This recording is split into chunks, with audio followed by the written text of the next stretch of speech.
भगवान शिव से विलग होकर अपने शरीर को भस्म किया, हिमालय के यहां जाकर के पार्वती जी के रूप में प्रकट हुए। हिमालय पुत्री पार्वती बाल्यावस्था से ही निरंतर ध्यानस्थ रहना शिव अनुराग में। जब किशोर अवस्था हुई, किसी से कोई संभाषण नहीं करती थी माता जी, हर समय भगवान शिव के ध्यान में निमग्न रहना, कठोर तप करना शुरू कर दिया। जो बिल्व पत्र सूख कर गिर जाते थे, माता जी उसको अपने मुख में रख करके पा लेती। एक बिल्व पत्र, अपर्णा, शरीर सूखने लगा। माता जी का नाम अपर्णा। भारी तपस्या।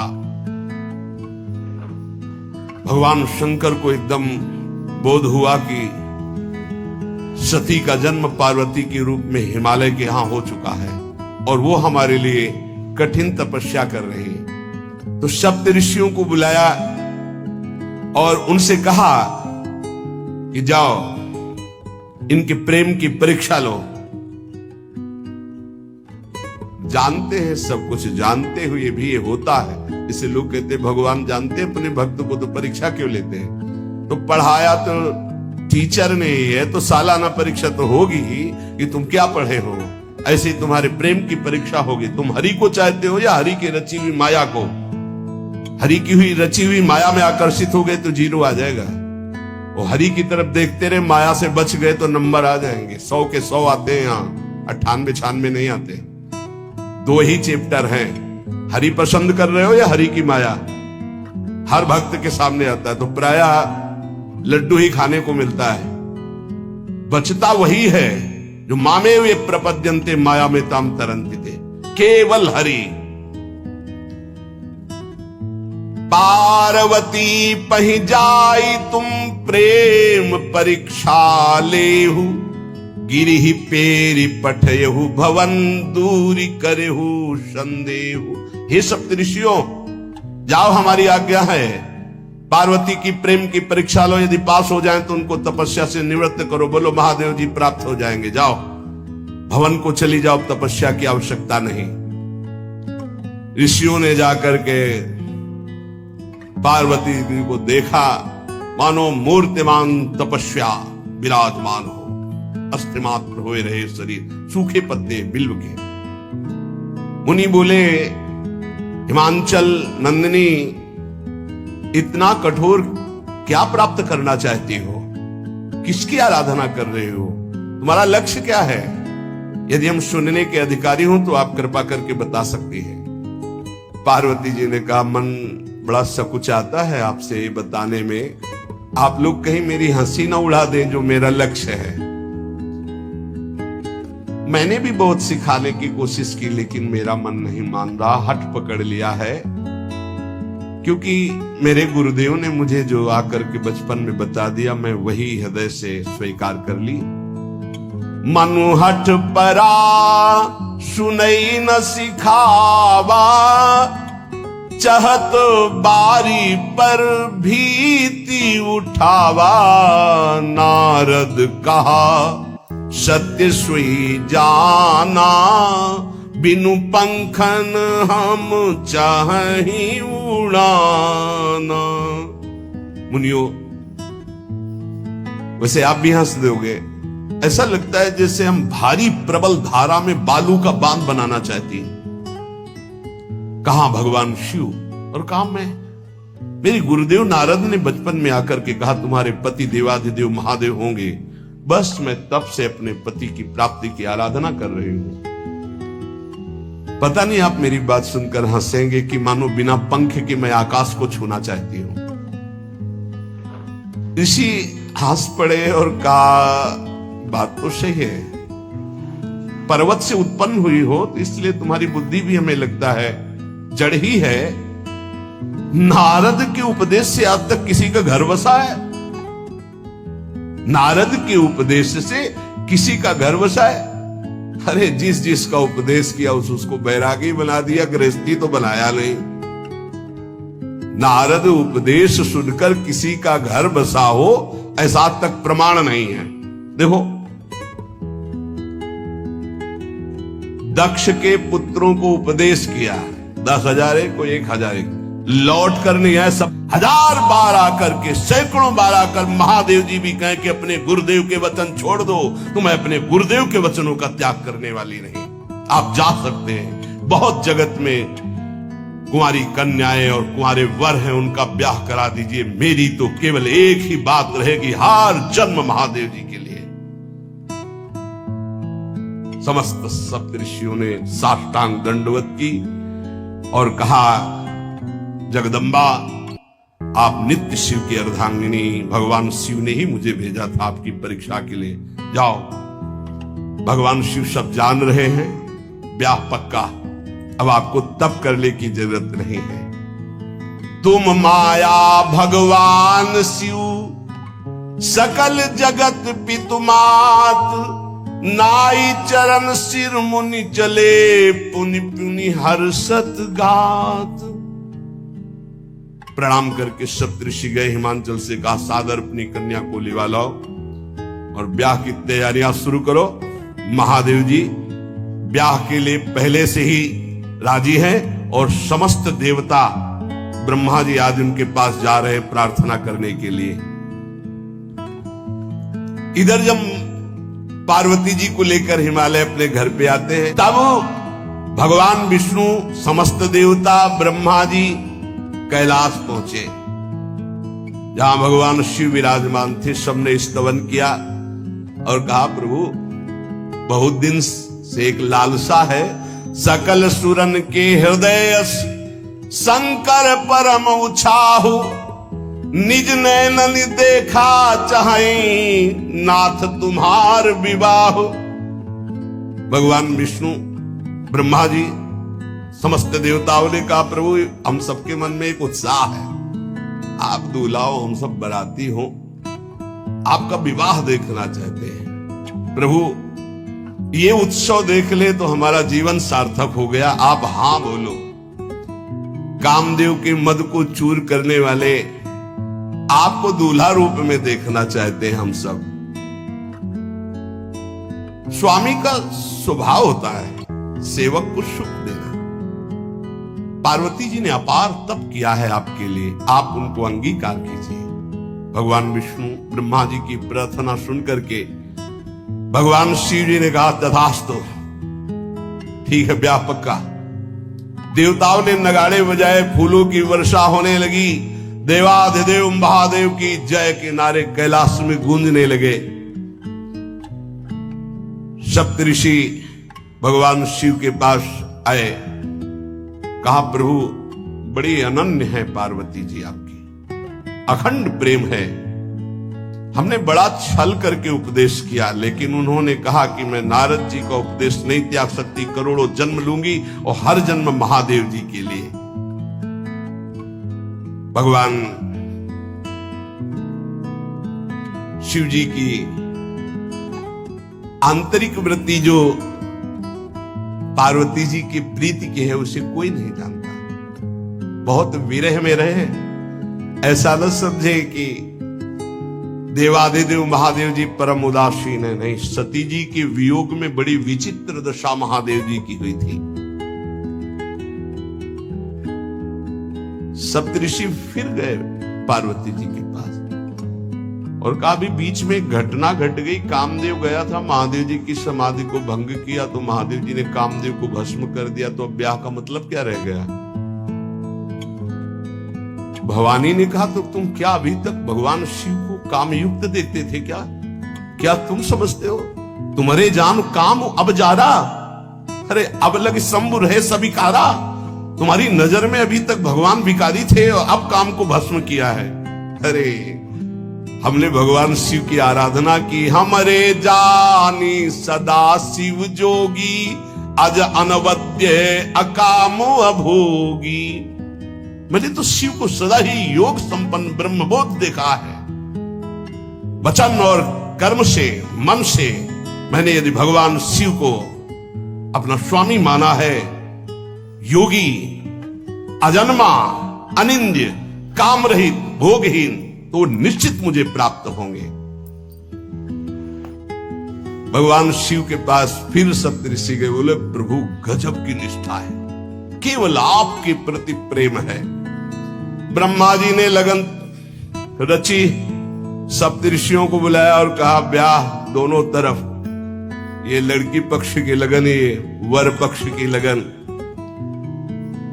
ब्याह तय हो गया, दिन नक्षत्र घड़ी, नगाड़े बजने लगे देवताओं के लिए, सुमन वृष्टि हुई। ब्रह्मा जी ने सबको बुलाया, हिमालय ने सबको निमंत्रण दिया, बड़े बड़े पर्वत भेंट लेके आ रहे हैं, बड़े बड़े रसनिधि समुद्र भेंट लेकर के आ रहे हैं। वहां भोजन पान के लिए हिमालय के पास कोई कमी थोड़ी थी, रस की नदियां बह रही थी, विविध प्रकार के रस, विविध प्रकार के फल, विविध प्रकार के भोग वहां सब व्यवस्थित किए जा रहे हैं। ब्रह्मा जी ने कहा देखो, सबसे पहले नारायण की समाज रहेगी, दूल्हे की नहीं रहेगी, नहीं तो गाली ही पड़ेगी। हिमालय के आप प्रवेश पाने के लिए बरातियों में सबसे पहले नारायण, फिर देवराज इंद्र का परिकर, वायु देवता, अग्नि देवता, सबसे पीछे दूल्हा की बारात। बात तय हो गई, ऐसे ऐसे सब लगे संवारन सकल सुर, वाहन विविध विमान, हो ही सगुन मंगल सुबद, करहि अप्सरा गान। सब अपने अपने वैभव संपन्न सब तैयार हो रहे हैं। बोले महाराज दूल्हे को तैयार किया जाए। शिव ही शंभु गण करहि सिंगारा, जटा मुकुट अहि मोर संवारा, कुंडल कंकन पहिरे ब्याला, तन विभूति पट के हरि छाला, शशि ललाट सुंदर सिर गंगा, नयन तीन उपवीत भुजंगा, करल कंठ उर नर सिर माला, अशिव वेश शिव धाम कृपाला, कर त्रिशूल अरु डमरु विराजा, चले बसहा चढ़ी बाजही बाजा, देखी शिवहि सुरत्रिय मुस्काही, बरलायक दुल्हनी जग नाही।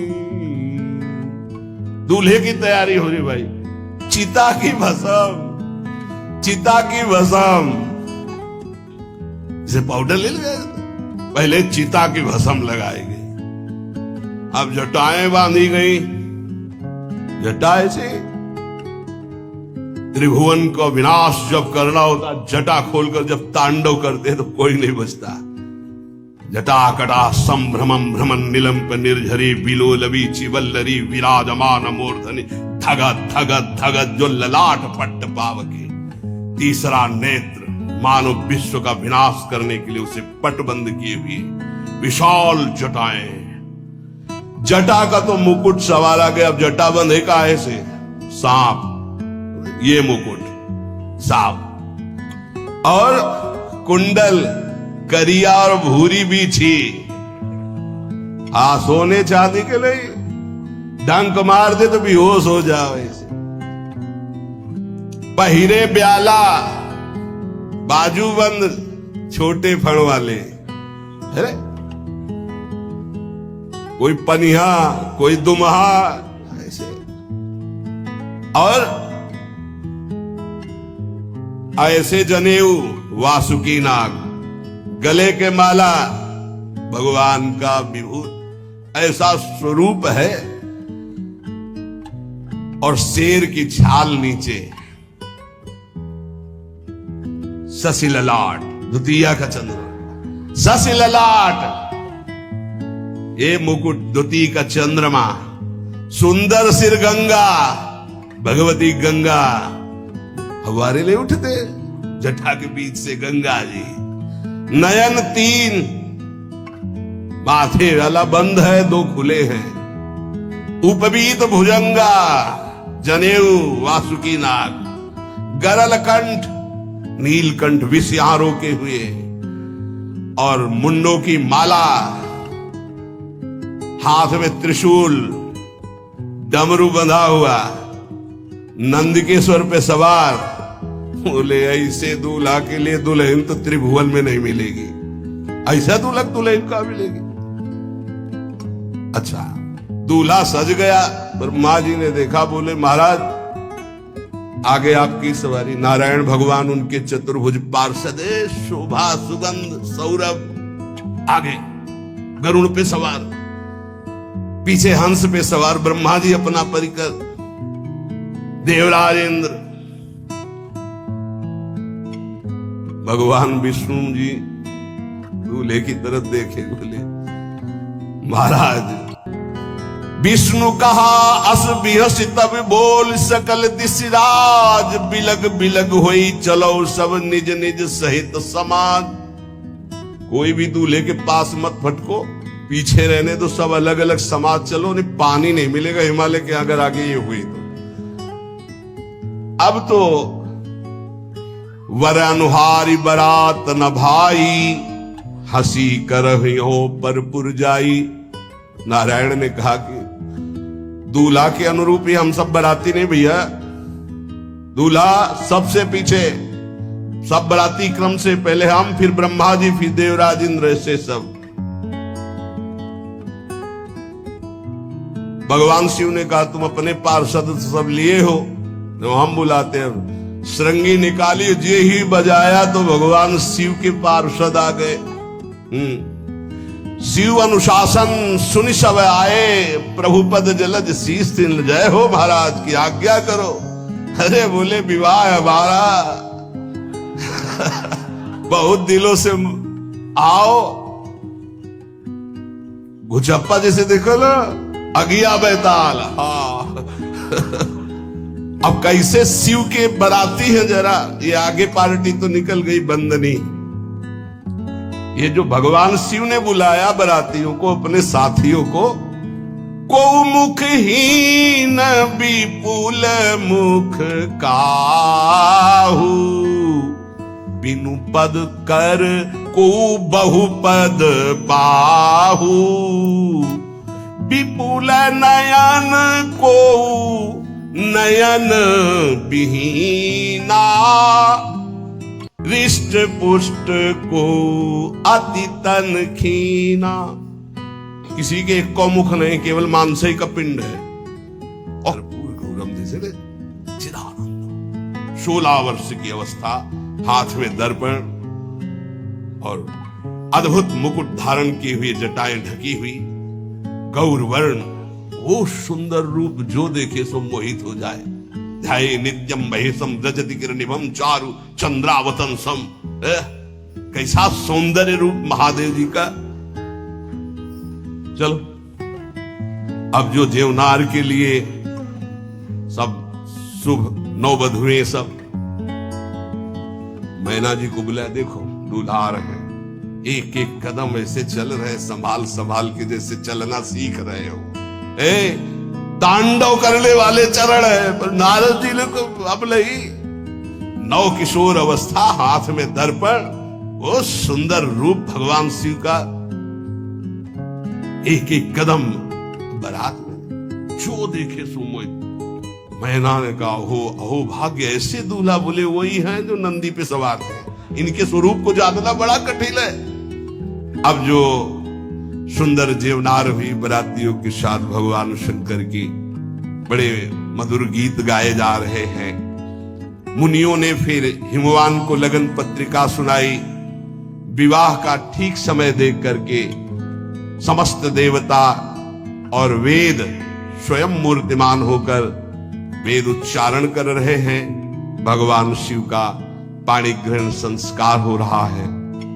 पार्वती जी जब श्रृंगार करके सभा में आई ब्याह मंडप पे, तो कोई ऐसा नहीं था जो देखकर मोहित न हो गया। त्रिपुर सुंदरी अम्बा है, लेकिन सब ने उनके श्री चरणों में सर झुकाया, क्योंकि जगदात्मा महेश मुरारी, जगदम्बिका जानि भव भामा, सुरन मनन मन कीन प्रणाम। ऐसा सुंदर रूप अम्बा जी का त्रिपुर सुंदरी है। जब वो दुल्हन रूप में पधारी, कोई भी ऐसा नहीं था जो एक बार देखकर मोहित न हो, पर सब श्री चरणों में, क्योंकि जगदम्बिका है, भगवान शिव की आद्या शक्ति है। सुंदरता मर्जाद भवानी, जाय न कोटि बदन बखानी।